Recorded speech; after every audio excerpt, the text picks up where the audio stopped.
सांगलीच्या तासगाव कृषी उत्पन्न बाजार समितीत बेदाण्याला विक्रमी दर, बेदाण्याला 888 रुपये प्रति किलोने भाव।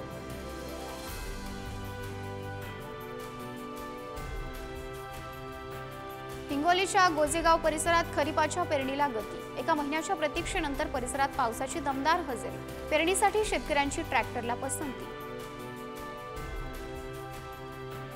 अहिल्यानगर जिल्ह्यात जूनमध्ये पाऊस न पडल्याने शेतकऱ्यांमध्ये चिंतेचे वातावरण। जुलै महिना कोरडा झाल्यास खरीपावर परिणाम होण्याचीही शक्यता। वाशिम जिल्ह्यात यावर्षी केवळ 38.21% क्षेत्रावर पेरण्या। आतापर्यंतच्या पेरणीमध्ये सोयाबीन पिकाची सर्वाधिक पेरणी।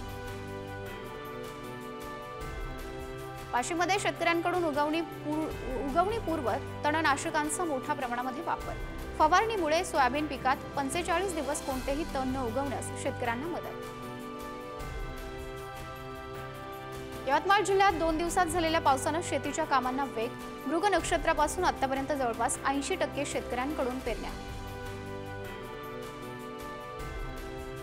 अमरावतीच्या भातकुली तालुक्यात पावसाची दांडी, पावसाभावी शेतकऱ्यांवर दुबार पेरणीचं संकट। दमदार पावसाची शेतकऱ्यांना प्रतीक्षा।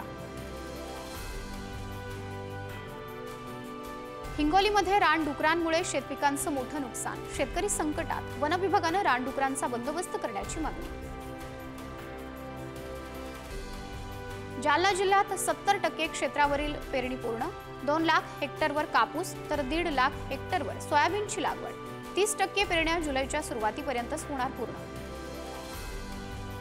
लातूरमध्ये गेल्या 12 ते 13 दिवसांपासून पावसाची उघडीप। जिल्ह्यात आतापर्यंत जवळपास 80% म्हणजे 4,63,000 हेक्टर क्षेत्रावर खरीपाच्या पेरण्या पूर्ण। संभाजीनगरमधील पैठणच्या बालानगरमध्ये शेततळ्यात पडून अँब्युलन्स चालकाचा मृत्यू। पैठण MIDC पोलीस घटनास्थळी दाखल, तपास सुरू।